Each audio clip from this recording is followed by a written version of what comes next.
I went to Medea.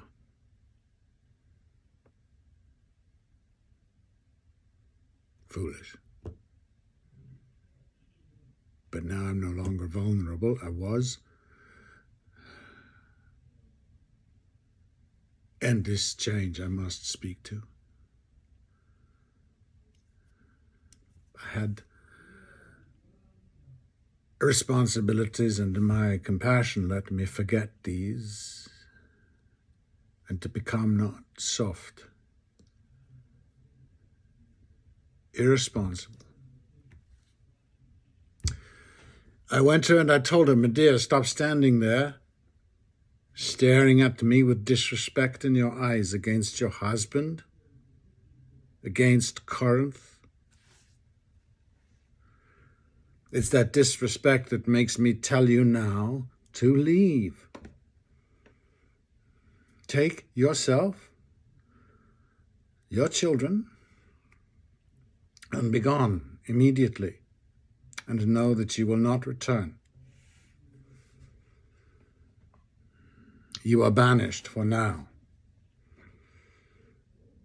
and to come.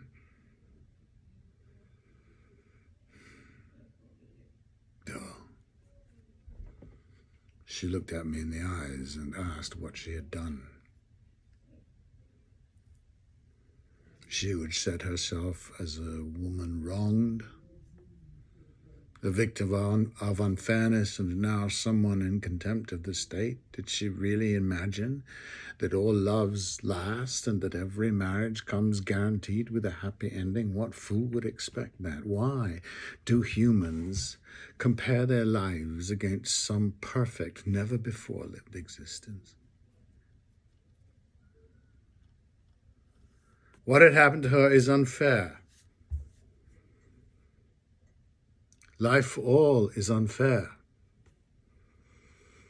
The notion of fairness is maybe the cruelest notion to teach our children. Yes, she'd been hurt. Does that mean you make your life's story wholly one of loss? Think about this. When events play out not to your liking, does your life then become a total loss? My gods above, people have suffered worse than to be married to someone unfaithful. And this is to speak nothing of the fact that there are always two sides to the argument. She and Jason grew apart. Did she push?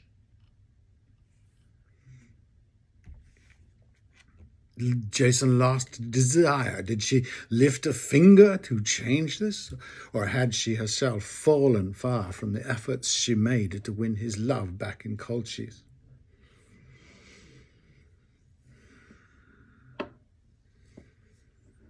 And even if she had and used her powers to their full measure, she was not the first to suffer her husband's leaving.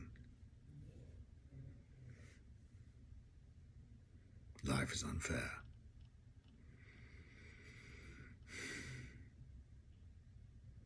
So she stood there and she glowered at me as if to spear my heart.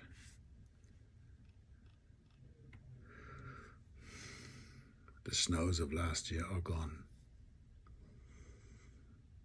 The ship is no longer in the harbor.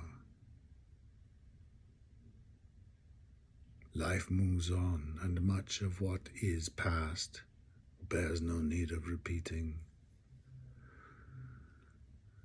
Bitterness is bitter enough the first time.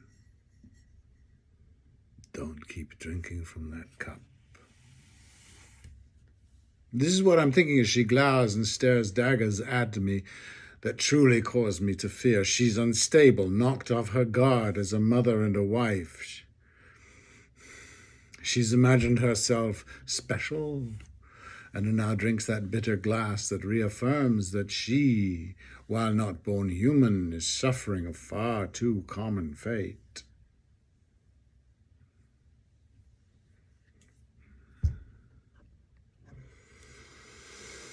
Men are born different and are not all made for life. I fear her in this condition. And I fear for my daughter, who has replaced her in Jason's bed. I fear Medea and demand she is no longer welcome in Corinth, as she is now a danger to the state. No right or wrong here, just merely the state of the state. She's already proven herself capable of actions unimaginable by most, to hack her brother in pieces, to be thrown overboard in order to slow the pursuing boats as they escaped Colchis with the fleece. Yes, this Medea that had made plausible threats against my daughter, threats we must take with the seriousness of the state.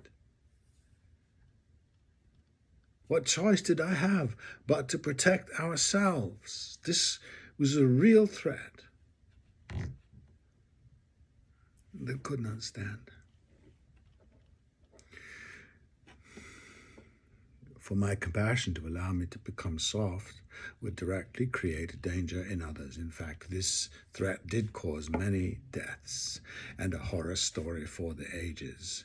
But this woman persisted and used my thinking to beguile me, promised to understand my concern, and begged me to allow her to stay and become a part of the future of Corinth. And yes, it softened me.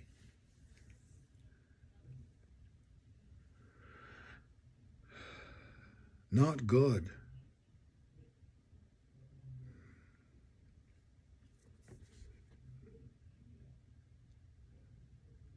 Medea had murdered parenthood.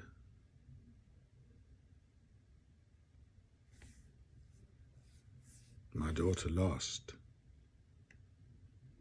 and her daughter never born,